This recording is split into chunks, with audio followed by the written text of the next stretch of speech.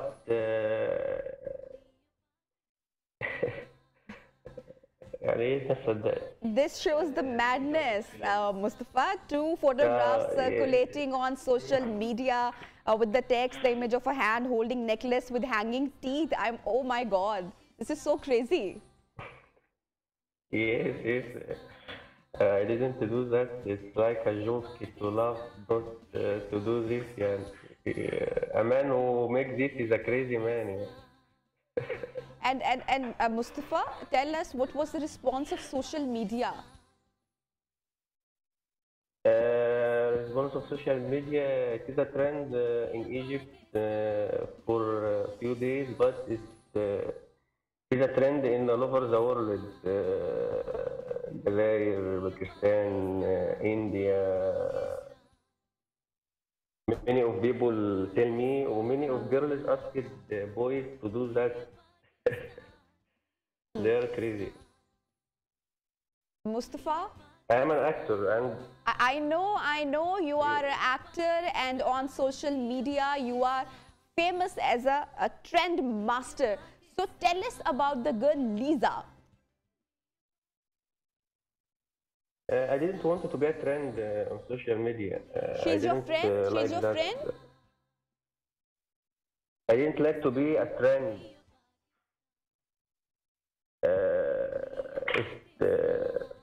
I didn't want to do that.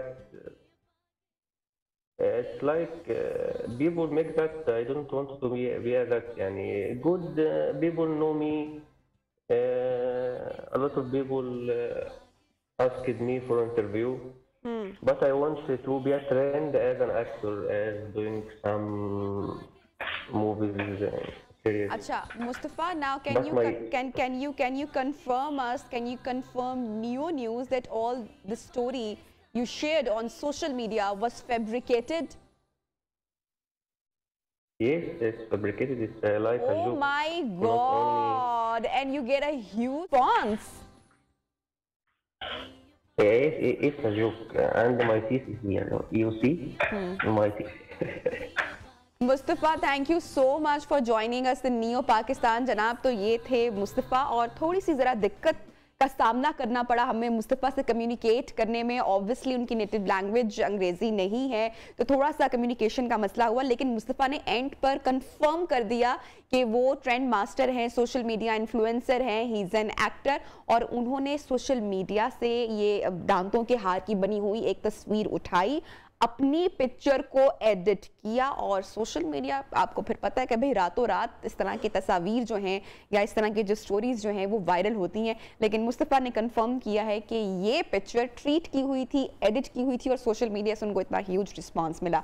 तो जनाब, social media पर खैर खबर भी सच नहीं होती है, तो ज़रा सोच समझ कर शेयर करें। ब्रेक पर बढ़ेंगे, ब्रेक के बाद वापस आएंगे। Stay with us.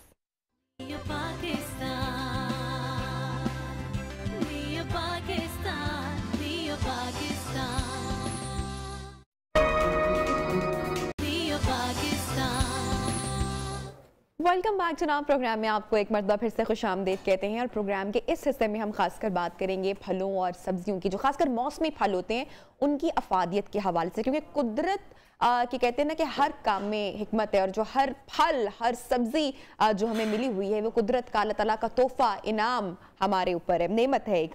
तो जनाब, सर्दियों की आमद के साथ ही हम देखते हैं कि नज़ला ज़ुकाम में भी इजाफा यूजली हो जाता है, और ऐसे में जो बुजुर्ग है वो ये कहते हैं कि हर मौसम के जो फल हैं, जो मौसमी फल हैं, वो खाने से आप किसी भी मसले या बीमारी या उस सीजन से जो रिलेटेड जो इशू होते हैं सेहत के हवाले से, आप उनसे बच सकते हो। यमुना चचा हमारे साथ जो है न्यूट्रिशनिस्ट, उन्होंने हमें ज्वाइन किया। Yamuna, thank you so much, आपने प्रोग्राम में हमें ज्वाइन किया। अब मुझे बताइएगा कि इन विंटर्स हमारी बॉडी को तो थोड़ा सा वार्म रहने की ज़रूरत होती है, हमें हरारत की ज़रूरत होती है, तो ऐसे में ठंडे फल भी हैं हमारे पास, किन्नू, मौसमी, अनार, ये सारे ठंडे फल हैं, तो इसके पीछे क्या जो है वो अब आप कहेंगी कि कुदरत के कौन से राज छुपे हुए हैं? मेडिकली ना इसकी बड़ी प्यारी एक्सप्लेनेशन है। एक बहुत बड़ा मिसकंसेप्शन है कि सर्दियों में हमने भाई बिल्कुल गर्म चीजें खाएं और बहुत चीजें खाएं जिनकी तासीर गर्म है, पर देखिए अगर अल्लाह ने किसी मौसम में कोई चीज पैदा की है ना, इसका मतलब उसकी फादियत है, मतलब हमारी सोच और अकल से बहुत ऊंची बातें हैं ये। जिस मौसम में जो फल आए, जो सब्जी आए, जो ग़िज़ा आए, जैसे मछली वगैरह आती है, ड्राई फ्रूट्स का इस्तेमाल होता है, ये करना चाहिए। अगर फलों की बात करें तो बेशक ठंडे फल आते हैं, पर मेडिकल साइंस ये कहती है कि कुव्वत मुदाफ़त की सारी बात है ना, हमने कोरोना के टाइम पे बहुत पढ़ लिया कुव्वत मुदाफ़त को कि किस तरह से बेहतर होती है, किन लोगों को ऐसे इन्फेक्शन ज्यादा बुरी तरह असर करते हैं, सिर्फ वो लोग जिनकी कुव्वत मुदाफ़त कम होती है। तो ये जो तुर्श फलों में विटामिन सी होता है, ये कुव्वत मुदाफ़त बढ़ाने का बहुत अच्छा और बहुत बड़ा जरिया है। इसीलिए जहां इन्फेक्शन बढ़ने का रेट आप कह लें तादाद ज्यादा हो जाती है सर्दियों में, बाकी पूरे मौसम में, बाकी पूरे सीजन में और साल में ऐसे नहीं होता, सर्दियों में जहां ये तादाद एकदम से ज्यादा हो जाती है, ओपीडीज अस्पतालों की भर जाती है कि घर के 4 अफराद आ रहे होते हैं, बात सारी वही आती है कि हम लोग डर के ही सर्दियों वाले फल खाने कम कर देते हैं। अब आप ग्रेप फ्रूट से शुरू करें, ग्रेप फ्रूट है, मिठा आया था, ग्रेप फ्रूट आया, मौसमी है, किन्नू है, और आगे तुष्ट फल अभी रहने अनार आएगा, अनार आया है, और ये सारी चीजें जो है अच्छी खासी कैटेगरी है तुष्ट फलों की। आपका सेब जो है उसकी क्वालिटी थोड़ी सी अजीब हो जाती है, मतलब इतना अच्छा क्वालिटी का सेब नहीं आता फिर, और लोग भी बिल्कुल ही फल खाने बंद कर देते हैं। तो 2 मसले हो रहे होते हैं, एक तो ये आप अपने ऊपर खुद ही सिर्फ अपने ब्रेन की वजह से, पुरानी याद की हुई बातों की वजह से हम तुष्ट फल खाने बंद कर देते हैं, तो इससे भी कोई तो मुनाफत कम होती है, और ऊपर से हम ओवरऑल ही फल कम कर देते हैं, बिकॉज ओवरऑल अगर आप फल अगर लेने भी जाए तो सारे तुष्ट फल ही होते हैं, और हम डर के कहते हैं कि नहीं अब फलाने हमारे घर में बुजुर्ग है वो नहीं खाएगा, और मुझे तो वैसे गले का इशू है, बच्चों को तो वैसे ठंड लग जाती है। तो Yamuna quantity matters a lot ना, अगर तुष्ट फल हैं और वो आपके लिए इतने फायदेमंद भी है, कुव्वत मुदाफत को भी वो स्ट्रॉन्ग करें, लेकिन अगर आप उसकी क्वांटिटी बढ़ा देंगे जो कि यूजुअली हमारे यहाँ होता है, तो फिर उसकी क्वांटिटी का ख्याल, मिकदार का ख्याल रखना जरूरी है।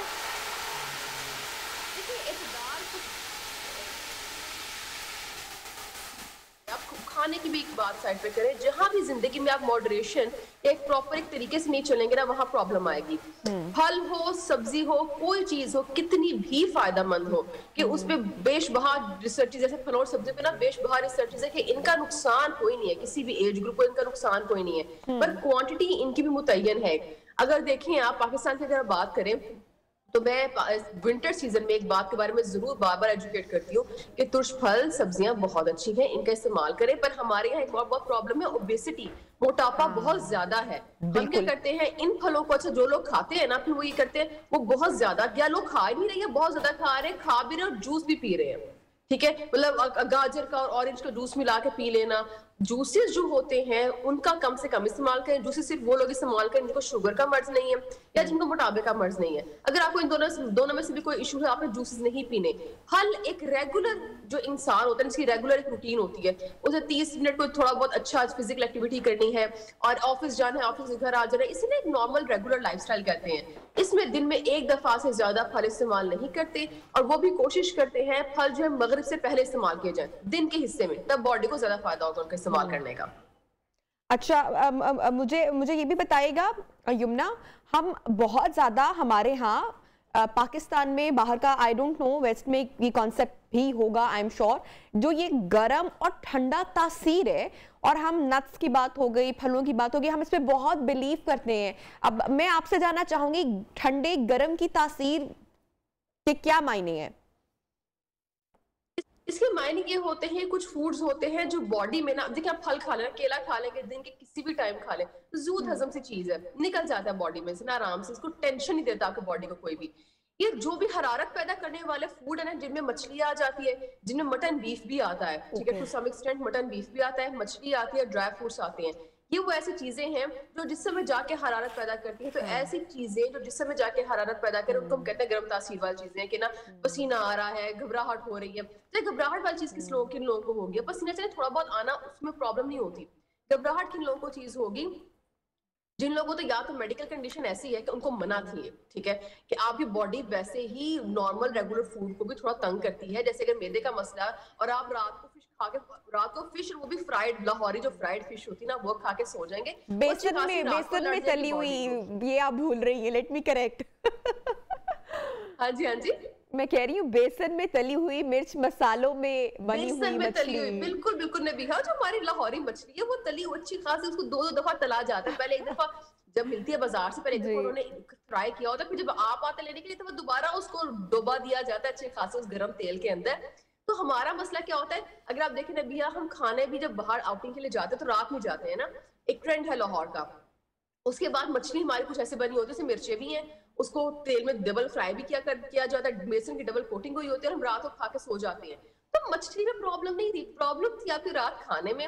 आपको ऑलरेडी मैदे का मसला भी बहुत कॉमन है बड़ी एज में ना, तो मैदे का आपको मसला भी है, आपको जो है रात भी आप खा के सो गए हैं, फिर आपको मोटापे का भी मसला है, तो ये चीजें फिर हम कहते हैं जिस्म को वो तंग कर रही है चीज, फिर हम कहते हैं नहीं मछली खराब है, मछली नहीं खानी, वो तो तबीयत ही खराब कर देती है।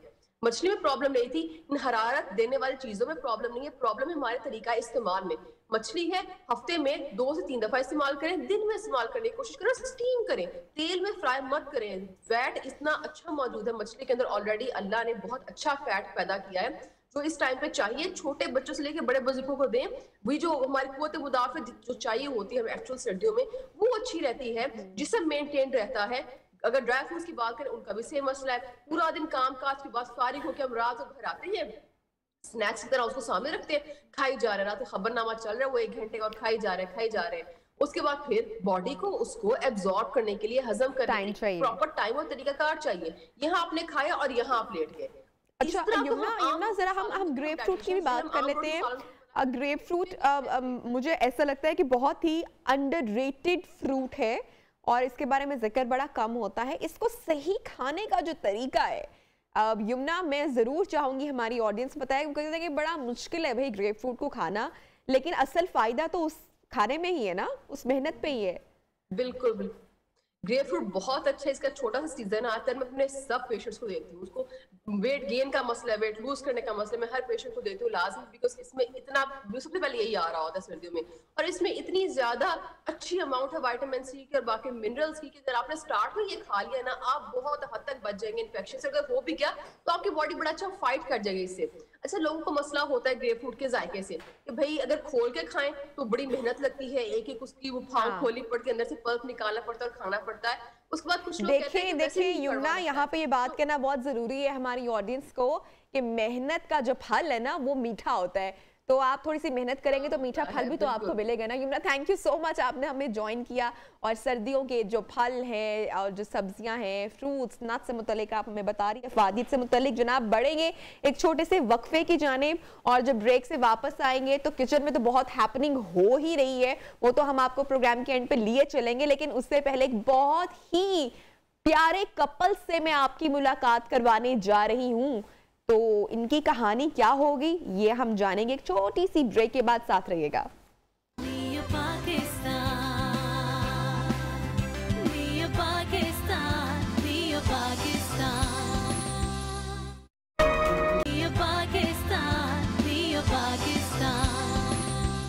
वेलकम बैक जनाब। प्रोग्राम में कहते हैं आपको खुशामदीद। और अल्लाह ताला ने तमाम इंसानों को, हम तमाम लोगों को जोड़ों की शक्ल में पैदा किया है और अपने पार्टनर से मिलवाने का भी कोई ना कोई अनोखा तरीका जो है वो हर एक की कोई ना कोई कहानी ज़रूर उसके पीछे होती है। जब भी कोई रिश्ता देखने के लिए हमारे घर आता है तो हम उसकी खूब तवाज़ो करते हैं, खूब तरद्दुद करते हैं, खूब मेहमान नवाजी करते हैं, लेकिन अगर बात नहीं बनती तो फिर कई दफ़ा दिल मायूस भी हो जाता है, गुस्सा भी आता है। लेकिन आज प्रोग्राम में नियो पाकिस्तान में मैं आपको एक ऐसे बहुत ही प्यारे कपल से जनाब मिलवाने जा रही हूँ जिनके बारे में अगर मैं कहूँ कि ये बने ही एक दूजे के लिए हैं, वो कहते हैं ना एक दूजे के वास्ते, तो शायद ये कहना हरगिज़ गलत नहीं होगा। हमारे साथ जनाब नबीला और ज़मूर्द हैं। उनकी कुछ तस्वीर और वीडियोस शादी की मैं आपके साथ नियो की स्क्रीन पर जनाब शेयर कर रही हूँ और ये ज़मूर्द जनाब अपनी नौकरी पे इस वक्त आपको दिखाई दे रही है। शादी की गालिबन वलीमे की तस्वीर है जो हम देख रहे हैं और ये शादी के बाद की कुछ वीडियोस इस वक्त आप टेलीविजन स्क्रीन पर देख सकते हैं। बहुत ही प्यारा जोड़ा है, बहुत ही प्यारा कपल है, बहुत सारी ढेरों दुआएं हमारे साथ हैं। इनकी जनाब मुलाकात कैसे होती है ये हम ज़मूर्द और नबीला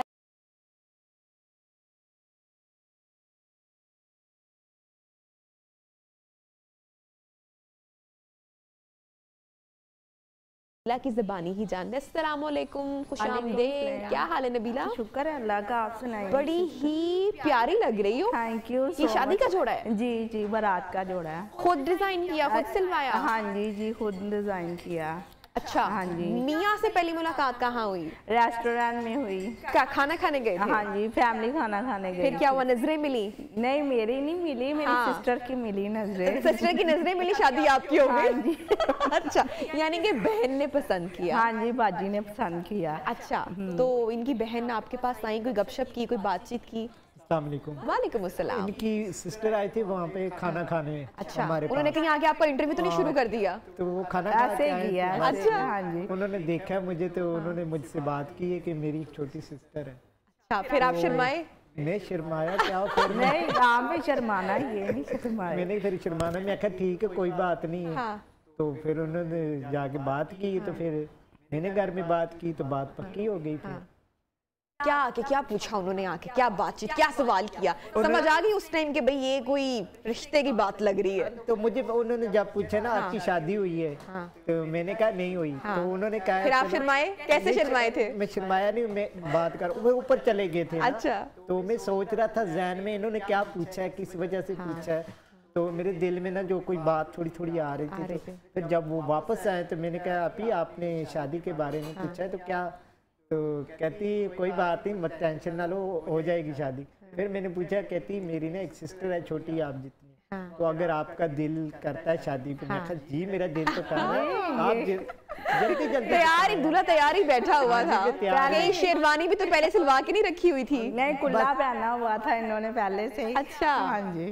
तो फिर उन्होंने बातचीत की तो फिर मेरी शादी हो गई। अच्छा। हाँ जी। फिर घर वालों से बात की, फिर उन्होंने तो खुशी का इज़हार ही कर दिया सब। तो पहली बार शादी से पहले तो मुलाकात हुई होगी ना? हाँ जी। तो सिर्फ मुलाकात हुई या बातचीत भी हुई? नहीं, बस दूर से ही अपनी दोस्तों के साथ ही पे गई। चुपके से देखा? चुपके से पहले तो घर वालों खिड़की खोल के कमरे की चुपके से देखा? देखिए ना शर्म आ रही है हमारे दूल्हा मियाँ को कितनी।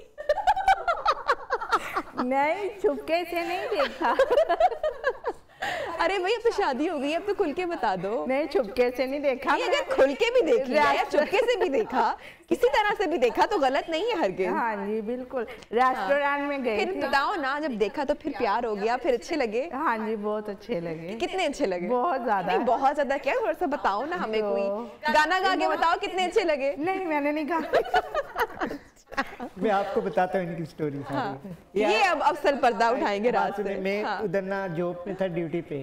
तो ये आपकी फ्रेंडों के साथ आई, दोस्तों के साथ खाना खाने। ठीक है। तो जब आए तो मैंने यानी कि जब बहन चली गई पसंद करके तो बहन ने छोटी बहन को बताया, फिर ये अपने दोस्तों के साथ आई खाना खाने। 8-10 दिन बाद ना अपनी फ्रेंड दोस्तों के साथ आई खाना खाने। तो आपको पता था ये आने वाली है? नहीं, मुझे नहीं पता था। ये ना घर फैमिली को नहीं बताया कि मैं उधर जा रही हूँ। तो जब आई सीढ़ी से ऊपर ना, मैंने गेट खोला तो इन्होंने सलाम किए तो सीधे ऊपर चले गए।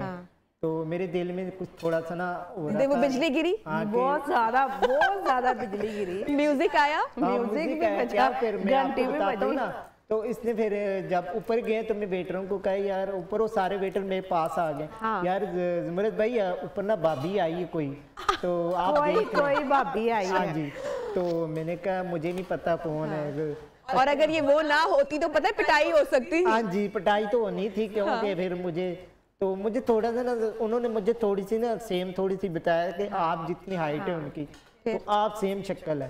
तो मुझे शक पड़ गया था कि मैंने घर फोन किया, इनकी सिस्टर से बात की कि किधर है नबीला। वो कहते हो पता नहीं कहा। मैं अच्छा चलो ठीक। मैंने जब ऊपर बैठे खाना चाना खाया तो मैं बेटों सारों को बोला कि इनका ना फुल प्रोटोकॉल देना है, कंप्लेन कोई ना आए। हाँ भाई, भाभी आई है तो प्रोटोकॉल तो बनता ही है। फिर तो मैंने ना 8-10 वेटर इनकी टेबल पे छोड़ दिए। ये परेशान हो गए हैं। ऐसे किया तो कहते हैं भाभी और कुछ चाहिए। मैं क्या अभी मंगनी नहीं हुई, कोई चक्कर ही नहीं। तो आपने पहले ही रिश्ता मेरा बना लिया भाभी का। नहीं भाभी, आप ही हमारी भाभी बनेंगी। फिर आपने इनको पसंद कर लिया? हाँ जी। और फिर घर जाके अब्बा को बता दिया, बहन को बता दिया कि ओके कर ले आप। अच्छा, फिर शादी होगी माशाल्लाह? नहीं, इतनी जल्दी तो ये मानी नहीं थी, थोड़ी सी 2 साल तक। हाय इतना जुल्म करती रही आप 2 साल तक? हाँ नहीं की? जहाँ मेरी जूती टूटती रही, मैं फिर चलता रहूं फिर उनको। यानी कि बड़ी मेहनत करनी पड़ी आपको। क्या जतन किए? बहुत जतन, बाजी के साथ तो बहुत ही जतन। कोई गुलाब का फूल, कोई इस तरह के तोहफे पहुंचाए? मैं कहता हूँ आधा मैंने समझो कि होटल इनके सर पे। ओए भाई, ये देख लो, होटल मालिक कभी देखेंगे ना तो वापस जानना है नौकरी पे। ये बात तो उन्होंने मुझे कुछ नहीं कहा। मेरे मालिक समझो बहुत अच्छे। उन्होंने कहा जो चाहिए आपको समझो कि दें उनको, जो किसी चीज की। फिर आखिर में किस बात पे मानी, कैसे मानी? फिर इनसे बातचीत हुई है फोन पे, हेलो हाय हुई है। फिर उसके बाद आस्ता क्या कोई गाने शाने भी सुनाए? बस गाने तो थोड़े बहुत ही सुनाए। तो बस फिर उनके बाद इन्होंने कहा ठीक है अपने घर वालों को। मैं कहा ठीक है। तो फिर तो मुझे बताओ नबीला, तुम 2 साल तक मान क्यों नहीं रही थी? बस एमी तड़पाऊंगी। हाँ जी। अच्छा जी, फिर शादी होगी माशाल्लाह जी, धूमधाम से शादी हुई जी। बहुत अब शादी को कितना अरसा हो गया? 2 साल हो गए हैं। 2 साल हो गए हैं माशाल्लाह। तो घर में किसका भाई राज है, किसका सिक्का चलता है? बता दो जमूर भाई, बता दो आज हमें। असल वजह ना घर में ज्यादा ना इनका ही सिक्का चलता है क्योंकि पर जब इनका सिक्का चले तो फिर कैसे, मतलब सिक्का चलना क्या मुराद, मतलब कि क्या? अगर हमारी हो जाती ना थोड़ी बहुत, लड़ाई होती है ज्यादा, घर से सबकी हो जाती है, बस अगर ये ज्यादा नाराज हो जाए इनको किस बात पे नाराज होती हैं? वैसे थोड़ी बातों में ये काम से ही नहीं हुआ, ये तो यहाँ लेट आना काम से, मैं इतनी देर वेट कर रही हूँ, कितनी गलत बात है ये तो। अगर मैं लेट आ गया काम से तो कह रही हैं आप इतनी लेट आए क्यों? तो फिर जब आपको पता है कि आज मैं काम से लेट जा रहा हूँ और आज बेगम तो गुस्से में होंगी, तो कोई पहले से एहतमाम करके फिर जाते हो घर में? बिल्कुल बिल्कुल। अच्छा, क्या क्या रिश्वत लेकर आते हैं? पिज्जा लेके आती हैं पहले ही? अच्छा। जी चले ये पिज्जा खाएगी, थोड़ा सा मूड सेटअप हो जाएगा। फिर आप मान जाती हैं? फिर मैं पिज्जा देख के मान जाती हूँ? नहीं पिज्जा नहीं, मैं कहती हूँ इसकी भी मजबूरी है तो क्या दोस्तों से मिलना जो है वो। हाँ जी, तो फिर मान जाती हूँ। हाँ, तो पहले मनाता कौन है? यही मनाते हैं, झगड़ा भी यही करते हैं क्योंकि झगड़ा करते हैं, तो मैंने कहा फिर मनाए आप भी। अच्छा। असल वजह क्या होता है, मेरी बात सुनिए, आप अगर ड्यूटी पे होते हैं ना तो आपको पता है कि रेस्टोरेंट का कैसा काम है कि रश आ जाए, काम आ जाए, फिर उनको वो कहते हैं कि यार थोड़ी देर रुक जाओ, अभी नहीं जाना, जरा टेबलें वगैरह फ्री होने, फिर लेट होते हैं, फिर ऊपर से बाइक का इंतजार करना, चलते आना करते टाइम तो हो जाता है। चलो बंदा आता तो अपनी मर्जी से, बिल्कुल सही बात जाता तो उन्हीं की मर्जी से। बिल्कुल ऐसे ही नबीला, देखे ना, समझना चाहिए ना। अच्छा मुझे बताओ कि जैसे शादी से पहले मनाते थे, अभी भी वैसे ही मनाते हैं? जी जी अभी भी वैसे ही मनाते हैं। भाई तालियां होनी माशाल्लाह, बहुत मैं कहता हूँ बहुत नाइस। हमारा झगड़ा वो, ये आप अपने लिए कह रहे हैं बहुत नाइस जी। हमारे ये बात होती है ना, हमारे जो लड़ाई वगैरह आती है ना वो घर के अंदर ही होती है, बस थोड़ी। अब ये नहीं है कि जाके मम्मी को बताया, आपने अपनी मम्मी को बताया, ना इनमें आदत है और ना मुझ में है, किसी को पता ही नहीं चलता। अच्छा, आपको ये कॉम्प्लीमेंट किसने पहले दिया कि आप दोनों बहुत प्यारे हो और बहुत प्यारी बातें करते हो? किसी ने कहा है पहले? ये बहुत ज्यादा लोग, मैं कहता हूँ बहुत ज्यादा, ये जब आते हैं उधर खाना खाने तो लोग कहते हैं माशाल्लाह बहुत प्यारे हैं, तस्वीरें बना लें आपके साथ, दुआएं भाई आप आए हमारी घर आए, आपकी दावत करते हैं, ये कर, मैं भाई इतना टाइम नहीं होता मेरे पास, तो आपने मिलना है मुझे तो उधर आके मिल लें, तो इतना टाइम नहीं होता। तो माशाल्लाह हर कस्टमर फैमिली वगैरह जो भी जो प्यार मोहब्बत करने वाले लोग करते हैं। अच्छा, खाना शाना बनाती हो नबीला? खुद से बनाती हो? तो शादी के बाद सबसे पहली डिश क्या बनाई नबीला ने, याद है? जी अब भी देख लेते हैं नबीला। मैं बता देता हूँ। पहली डिश इन्होंने बनाई थी चिकन बिरयानी। चिकन बिरयानी बनाई थी? बड़े शौक से खाती और इनको लगती बड़े शौक से खाती। ये नहीं कहा कि बड़े शौक से मैं खाता हूँ, बड़े शौक से ये नॉर्मली खाते हैं, मैं इतना नहीं खाता। ये चिकन वगैरह, ये बिरयानी वगैरह मुझे नहीं। जब फरमाइश होती तो फिर क्या फरमाइश की जाती है ज़मुर्द? जब फरमाइश होती है तो फिर जो इनको मैं बता देता हूँ कि ये मेरी पसंद की चीज़ है, ये ज़्यादा ये ना वेजिटेबल्स ये इस्तेमाल करते हैं, ये चिकन वगैरह चावल हो गया नहीं। अच्छा, इतने लोग आपको देख रहे, इतने प्यार मोहब्बत से आप अभी भी रह रहे हो शादी के 2 साल बाद, तो प्यार कहते हैं ना खिड़की से कूद कर निकल जाता है। तो क्या कहना चाहोगे भैया उन कपल्स को जो शादी के 6 महीने के बाद ही बस नाराजगियां, लड़ाइयां, प्यार खत्म हो जाते हैं, उनको भी तो कुछ समझा दो ना। ये बिल्कुल माशाल्लाह हमारा तो माशाल्लाह जो अगर हमें देख रहे हैं वो भी थोड़ा इन बातों पे थोड़ा अमल करें, क्योंकि माँ बाप ने कितनी मुश्किल से शादी करता है अपनी बेटी। मैं खुद इन बातों से बहुत खिलाफ हूँ। 2 साल हो गए हैं तो शादी मेरी को, अम्मी के घर मैंने जाना है, यूं जाना है, यूं ही आ जाना है। मैंने कभी ये होता ना लड़कियां कॉल करके अम्मी जी आ जाने, आज कह दिता, आज मेरी सास ने मैनू कह दिता, आज मेरी ननान ने, कितनी गलत बात है। कभी मैंने ऐसे किया भी नहीं है, कभी कॉल्स भी नहीं की। अम्मी मुझे खुद मिलने आती कि बेटा तू क्यों नहीं आती? मैं कहा मैं अम्मी ठीक है, जहाँ पे रह रही इधर से मेरा जनाजा जाएगा, ठीक है, ऐसे ही होता है। अभी तो बहुत सारी खुशियां देखी हैं आपने। एक बात कर रही हूँ ना, एक बात कर रही हूँ, अभी तो सफर का आगाज हुआ है। इतना प्यारा कपल है नबीला ज़मुर्द, और अल्लाह ताला आपको बहुत सारी खुशियां देखना नसीब करे। हमारी दुआएं और हमारा प्यार तो आपके साथ ही है। मुझे तो जनाब बहुत अच्छा लगा नबीला और ज़मुर्द से मिलके। तो जनाब जी इनसे अलविदा कहने का टाइम आ गया, हमने किचन में भी जाना है, तो अलविदा। हम म्यूजिक जरा हो जाना चाहिए इतने प्यारे कपल के लिए, और तालियां भी होनी चाहिए, क्यों जनाब?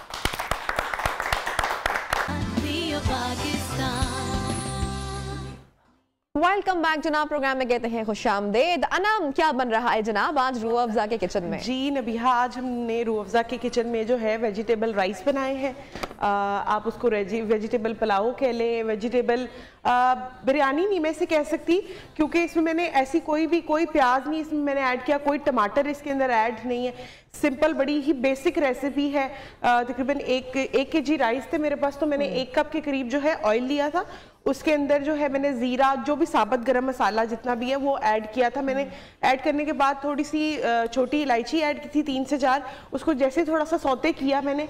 उसके बाद जो है मैंने फ्रोज़न वेजिटेबल्स ली थी। अगर आपके पास टाइम है तो आप जो है आलू मटर और गाजर जो है वो आप अपने घर में भी फ्रेश भी ले सकते हैं, लेकिन मैंने फ्रोज़न ही यूज़ की थी, तकरीबन 2 पैकेट। उसके बाद मैंने अच्छी तरीके से उसको कुक किया उसके अंदर। उसके बाद मैंने इसके अंदर चिकन क्यूब्स ऐड कर दी थी। चिकन क्यूब्स ऐड करने के बाद मैंने इसके अंदर थोड़ी सी कुटी हुई लाल मिर्च ऐड की है, थोड़ा सा सूखा धनिया साबुत ऐड किया है, और साथ में जो है मैंने उसमें नमक ऐड किया। नमक ऐड करने के बाद अच्छी तरीके से उसको पकाया है।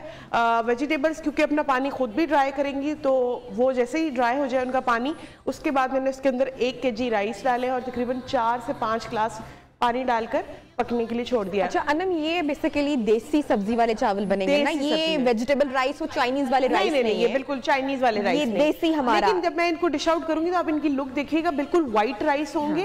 क्योंकि ना मैंने इसके अंदर कोई प्याज ऐड किया है, ना ही कोई टमाटर ऐड किया है।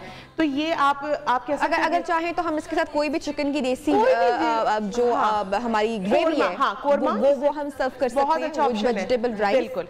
तो अनम दम तैयार है। अच्छा, डिश आउट कर लेते हैं। बस अब हम इसे करेंगे डिश आउट। उससे पहले जो है मैं थोड़ा सा इसके अंदर जो है धनिया ऐड करूंगी। ठीक। और कलर ऐड किया ना आपने इसमें? कलर ऐड करेंगे थोड़ा सा। मैंने इसके अंदर येलो फूड कलर जो है वो ऐड कर दिए। तो ये देखिए राइस कितने जो है खिले खिले लग रहे हैं, बहुत खूबसूरत कलर भी आए हैं। और थोड़ा सा येलो फूड कलर मैंने इसके अंदर डाला था, और डालकर फिर मैंने चावल को पानी डाल दिया, और फिर पानी डालकर मैंने उसको पकने के लिए छोड़ दिया। और इसको सर्व करेंगे मिंट रायते के साथ, या कोई भी, जैसे आपने बोला कि कोई भी ग्रेवी जो भी आपको पसंद है उस ग्रेवी के साथ जो है आप इसको डाल सकते हैं, मतलब खा सकते हैं उसके साथ। उसके बाद नबिहा, जो आप देख रही होंगी कि सामने हमारे पास एप्पल साइडर विनेगर पड़ा हुआ है, जो कि अभी रूह अफ़ज़ा हमदर्द ने अभी रिसेंटली लॉन्च किया है। तो वो जो नेचुरल एप्पल से की फर्मेंटेशन से बनता है। और सबसे जो बेस्ट चीज़ है ना नबिया उसकी मुझे बड़ी अच्छी लगती है, वो ये है कि वो वेट लॉस में, ब्लड प्रेशर और शुगर के लिए बहुत ज़बरदस्त चीज़ है। यस। तो अब अगर आपको लग रहा है कि अगर ओवर ईटिंग हो जाएगा तो डोंट वरी, ओवर ईटिंग कर लें, क्योंकि एप्पल साइडर विनेगर है हमदर्द का, वो जनाब मौजूद है, डोंट वरी। और अनम ने बड़ी जबरदस्त, अनम कलर बहुत खूबसूरत लग रहा है चावलों का। तो एक नबिया देखें, जब आप राइस में प्याज डालते हैं तो प्याज क्या करता है, राइस को थोड़ा ब्राउन टोन में ले जाता है। ठीक है। तो इसके अंदर अगर आप चाहें तो आपके पास ऑप्शन है, जब गरम मसाला आप कड़कड़ा रहे हो उसी वक्त आप बेशक उसके साथ जो है प्याज भी फ्राई करके डाल सकते हैं, और टमाटर भी ऐड करना चाहे तो वो भी ऐड कर सकते हैं। मैंने बहुत ही सिंपल और बड़ा बेसिक सा पुलाव जो है वो रखा है। आपकी मर्जी है, हम घर में कोई और अगर वेजिटेबल्स ऐड करना चाहें, टोटली अप टू यू। जैसे आपको, अगर आपको गोभी पसंद है या बीन्स आपको पसंद है वो भी आप ऐड कर सकते हैं। मशरूम, मुझे तो मशरूम बड़े पसंद है। वो भी आप इसके अंदर ऐड कर सकते हैं। बिल्कुल। आप किसी दिन हम शो में गार्लिक एंड मशरूम राइस बनाएंगे। चलें, जबरदस्त हो गया ना। Thank you so much. Recipe आपने शेयर की, ट्राई जरूर कीजिएगा, फीडबैक जरूर दीजिएगा। अपना बहुत सारा ख्याल रखिए। इंशाल्लाह कल होगी मुलाकात। अल्लाह हाफिज।